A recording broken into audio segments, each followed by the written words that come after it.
कैसे हैं आप सब लोग? चलिए, बहुत अच्छी बात है, आप स्वस्थ रहे। आप लोगों की पढ़ाई वगैरह कैसी चल रही है? सब अच्छी चल रही है। चलिए, वेरी गुड, वेरी बेस्ट। आप लोग कंटिन्यूटी के साथ लगे रहिएगा। आप किसी भी एग्ज़ाम की तैयारी करें, चाहे वो आईएएस की करे, पीसीएस की करे, किसी वनडे एग्ज़ाम की करे, ग्रुप सी की करे, किसी भी ऑल एग्ज़ाम की, क्योंकि एग्ज़ाम जो हमारे से मांगता है वो कंटिन्यूटी मांगता है। किसी भी छोटी से छोटी सफलता और बड़ी से बड़ी सफलता के लिए हमें कंटिन्यू कार्य करना पड़ता है, तभी हम सक्सेस होते हैं। और आप चाहे कम पढ़ें लेकिन प्रतिदिन पढ़ें, ये ध्यान रखिएगा आप। चलिए खैर, बिना टाइम वेस्ट करें आगे बढ़ते हैं। आज का जो हमारा क्लास है, टेस्ट है, संडे है आज, वो 32 नंबर का टेस्ट है। इससे पहले 31 टेस्ट हो चुके हैं, वो सब आपके प्ले लिस्ट में पड़े हुए, आप वहाँ से जाके एक बार उन्हें रिवाइज कर लें। और किसी भी एग्ज़ाम में आप देखना, वो मील का पत्थर साबित होने वाले टेस्ट है। आपको ये पता लगेगा कि एग्ज़ाम में क्वेश्चन कितना घुमाया जाता है, कैसे घुमाया जाता है, कैसे कराया जाता है। तो आपके लिए वेरी वेरी हेल्पफुल टेस्ट है।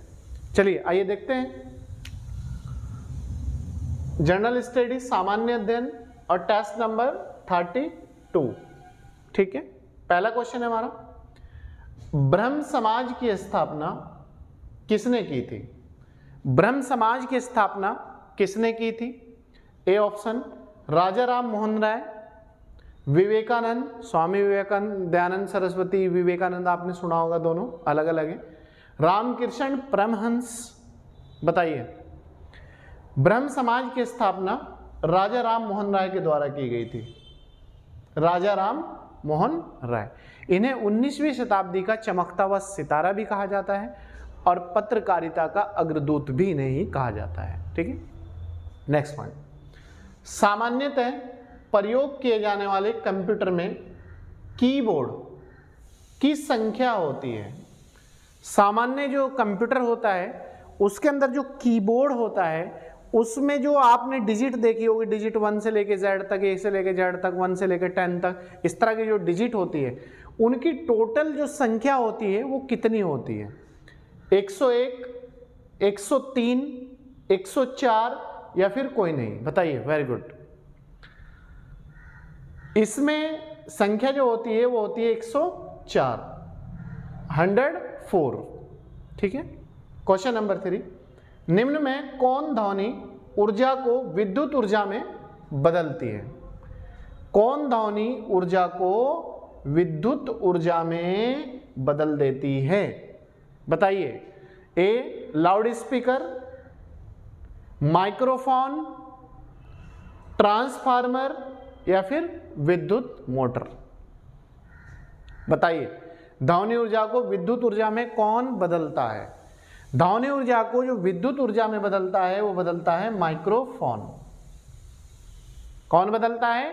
माइक्रोफोन। क्वेश्चन नंबर 4, कौन सा ग्रह है जहां पर जीवन है या जहां पर जीवन चलता है? क्वेश्चन ये भी आ सकता है एग्जाम में, कहां पर जीवन है, कहां पर जीवन चलता है, या किस पर जीवन चल रहा है? कुछ भी दे सकता है एग्जाम में, घुमा फिरा के देता है चीजें को। बुध, पृथ्वी, शुक्र या फिर मंगल? बताइए, कौन सा ग्रह पर जीवन है? ये जो जीवन है ये है पृथ्वी पर।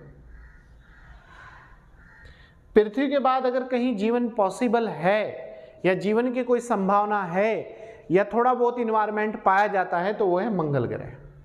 ठीक है, क्वेश्चन नंबर 5, निम्न में कौन सा जीवाश्म ईंधन है? जीवाश्म मतलब फॉसिल्स, गले सड़े जीव जंतुओं से जो जमीन के अंदर तैयार होता है ऑयल, उसे कहते हैं जीवाश्म ईंधन। कौन सा है? प्राकृतिक गैस, कोल गैस, कोक या फिर कोई नहीं? None of these. बताइए, वेरी गुड। कौन सा जीवाश्म ईंधन है? जो जीवाश्म ईंधन है वो है आपका प्राकृतिक गैस। प्राकृतिक gas,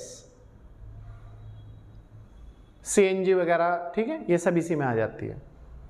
question number 6, solar cell विद्युत उत्पन्न करता है और आवश्यक ऊर्जा लेता है।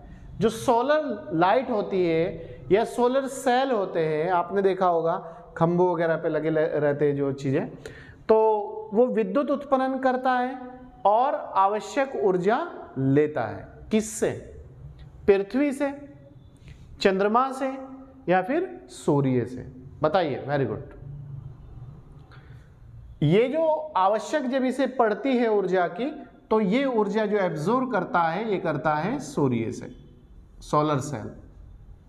ठीक है, सूर्य से ऊर्जा एब्जॉर्ब करके उसके बाद ये फिर लाइट वगैरह जो भी सिस्टम है इससे वो चलते हैं। क्वेश्चन नंबर 7, फीफा विश्व कप किस खेल से संबंधित है? जो फीफा विश्व कप है उसका संबंध किस खेल से है? A hockey, B football, C cricket, D कोई नहीं, नन ऑफ दिस। बताइए, फीफा विश्व कप किस खेल से संबंधित है? यह है आपका फुटबॉल से संबंधित। फीफा विश्व कप जो है फुटबॉल से, बार बार क्वेश्चन आता है एग्जाम में, मोस्ट इंपोर्टेंट में डालिएगा। क्वेश्चन नंबर 8, भारतीय वन अनुसंधान संस्थान किस राज्य में मुख्यालय है? National forest institute, in state and head office. ठीक है, तो भारतीय वन अनुसंधान संस्थान का मुख्यालय किस राज्य में स्थित है? हिमाचल प्रदेश, असम या फिर उत्तराखंड? बताइए। Very good.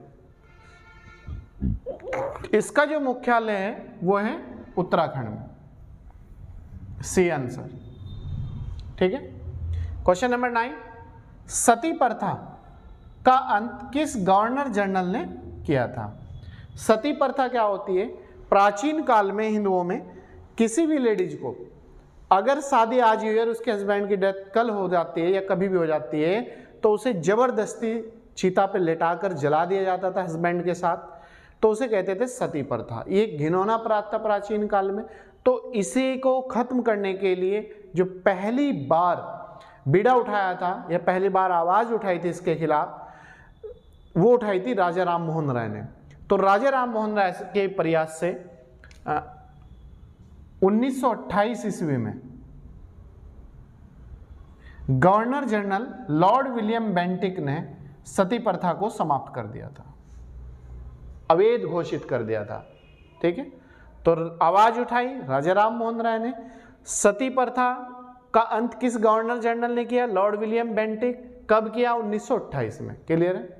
क्वेश्चन नंबर 10, प्रथम लोकसभा के अध्यक्ष कौन थे? जो पहली लोकसभा का गठन हुआ था भारत में, उसका जो पहला अध्यक्ष बनाया गया था वो किसे बनाया गया था? प्रधानमंत्री और अध्यक्ष, उपाध्यक्ष, ये सब चीजें बनती है, आज भी बनती है। हुकुम सिंह, जीवी मावलंकर, इसकी फुल फॉर्म है गणेश वासुदेव मावलंकर। सी जवाहरलाल नेहरू। बताइए किसे बनाया गया था?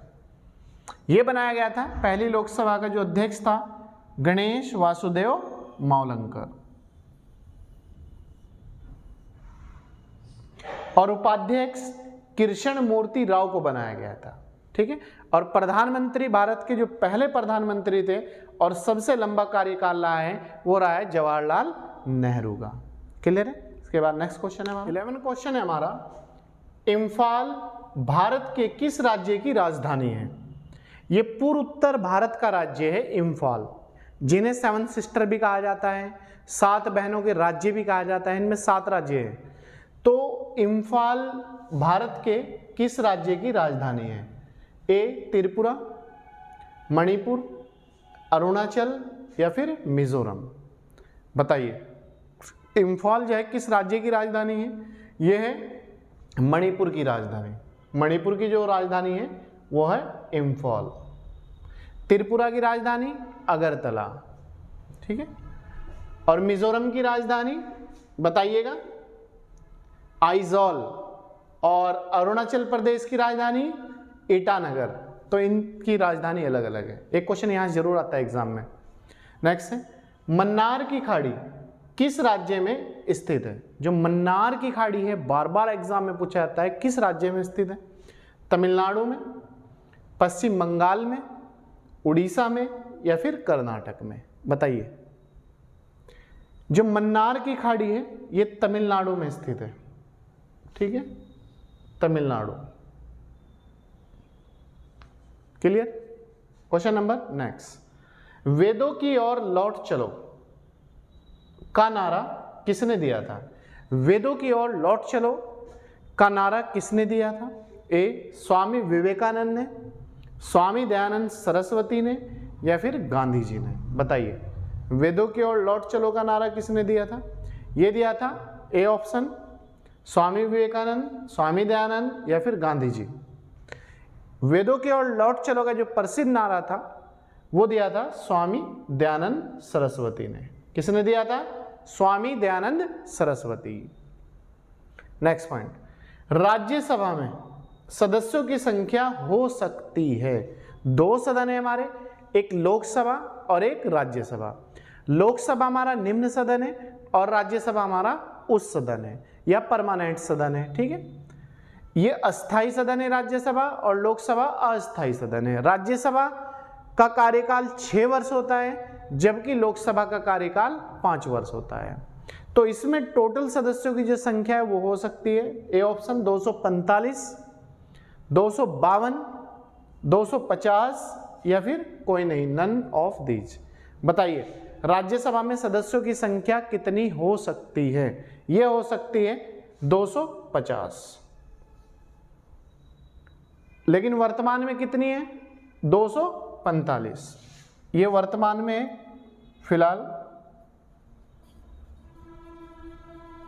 फिलहाल है, ठीक है। और राज्यसभा में कितने सदस्य राष्ट्रपति द्वारा नॉमिनेट होते हैं? 12 सदस्य, याद रखना। किस आधार पर? साहित्य, कला, समाज सेवा, विज्ञान, सहकारिता वगैरह आंदोलन के आधार पर ये 12 सदस्य राष्ट्रपति नॉमिनेट करता है। और लोकसभा में राष्ट्रपति 2 सदस्यों को नॉमिनेट करता है आंग्ल भारतीय समुदाय से। क्लियर है? नेक्स्ट, पृथ्वी का सबसे नजदीक का ग्रह कौन सा है? जो हमारी पृथ्वी है उसके सबसे नजदीक का ग्रह जो है वो कौन सा है? ए बुध, बी शुक्र, सी मंगल, डी बृहस्पति। बताइए पृथ्वी के सबसे नजदीक का ग्रह कौन सा है? पृथ्वी के सबसे नजदीक का जो ग्रह है वो है शुक्र। देखो बुध, शुक्र, पृथ्वी, मंगल, शुक्र, पृथ्वी, मंगल। एक साइड में शुक्र है, एक साइड में मंगल है, पृथ्वी बीच में पड़ती है। होने तो चाहिए दोनों नजदीक, लेकिन नहीं। अगर शुक्र में 100 किलोमीटर का डिस्टेंस है तो मंगल में कहीं ना कहीं 105 किलोमीटर का डिस्टेंस है, इसलिए पृथ्वी के नजदीक का जो ग्रह है वो शुक्र है। क्लियर? हमेशा याद रखना आप ये पॉइंट। क्वेश्चन नंबर 16, भारत में सबसे अधिक गेहूं का उत्पादन में प्रथम स्थान है। सबसे ज्यादा गेहूं का उत्पादक राज्य या सबसे बड़ा भारत में गेहूं का उत्पादक राज्य कौन सा है? हरियाणा, पंजाब, उत्तर प्रदेश या फिर पश्चिम बंगाल? बताइए गेहूं का सबसे बड़ा उत्पादक भारत का जो राज्य है वो है उत्तर प्रदेश, और दूसरा स्थान पश्चिम बंगाल का है। और प्रति हेक्टेयर में सबसे अधिक जो गेहूं का उत्पादन होता है कम जगह में ज्यादा, वो होता है पंजाब में। क्लियर है? और भारत की जो मुख्य फसल है वो है चावल, और चावल के उत्पादन में जो प्रथम स्थान है वो है पश्चिम बंगाल का। गेहूं में यूपी है और चावल में पश्चिम बंगाल है। क्वेश्चन नंबर 17, प्रसिद्ध मीनाक्षी मंदिर, जो मीनाक्षी मंदिर है कहां पर स्थित है? मैसूर कर्नाटक में है, भुवनेश्वर उड़ीसा में है, मदुरई तमिलनाडु में है। ठीक है, तो मीनाक्षी जो मंदिर है वो कहां पर है? जो मीनाक्षी मंदिर है वो है मदुरई में। C answer. क्लियर है? क्वेश्चन नंबर 18, सौर मंडल का सबसे बड़ा ग्रह कौन सा है? सौर मंडल का जो सबसे बड़ा ग्रह है वो कौन सा है? बृहस्पति, शनि या फिर मंगल? बताइए सौर मंडल का सबसे बड़ा ग्रह जो है वो है बृहस्पति। याद रखना। क्लियर? क्वेश्चन नंबर 19 है, पानीपत का प्रथम युद्ध, या सॉरी द्वितीय युद्ध किस किस के मध्य लड़ा गया था? पानीपत के 3 युद्ध हुए, प्रथम, सेकंड और थर्ड। पहला जो युद्ध हुआ था 1526 में हुआ था, दूसरा 56 में हुआ था और तीसरा 61 में हुआ था। 1526, 56, 61। ए ऑप्शन बाबर और हैमू के मध्य, अकबर और हैमू के मध्य, सी अहमद शाह अब्दाली और मराठों के मध्य, डी नन ऑफ दीज कोई नहीं। बताइए पानीपत का जो सेकंड युद्ध हुआ था 1556 में, वो किस किस के मध्य हुआ था? ये हुआ था अकबर और हैमू के मध्य। किस किस के मध्य? अकबर और हैमू के मध्य। पहला बाबर और इब्राहिम लोदी के मध्य, तीसरा मराठा और अहमद शाह अब्दाली के मध्य। क्लियर है? 20वां और लास्ट क्वेश्चन है आज के टेस्ट का।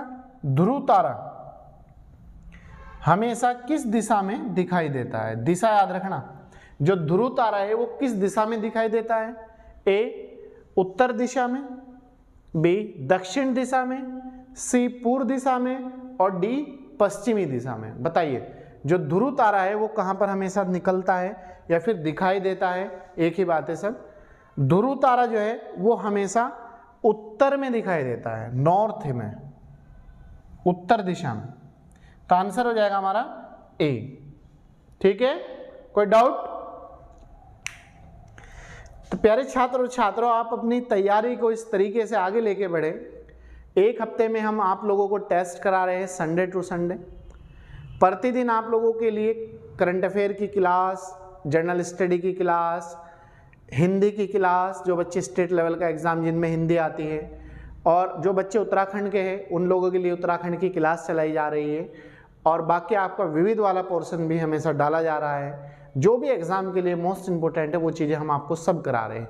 तो आप हमारे साथ मेहनत के साथ और कंटिन्यूटी के साथ और अपने को आगे बढ़ाने के लिए और एग्ज़ाम को पहली बार ही कम समय में सफलता प्राप्त करने के लिए आप हमारे साथ जुड़े।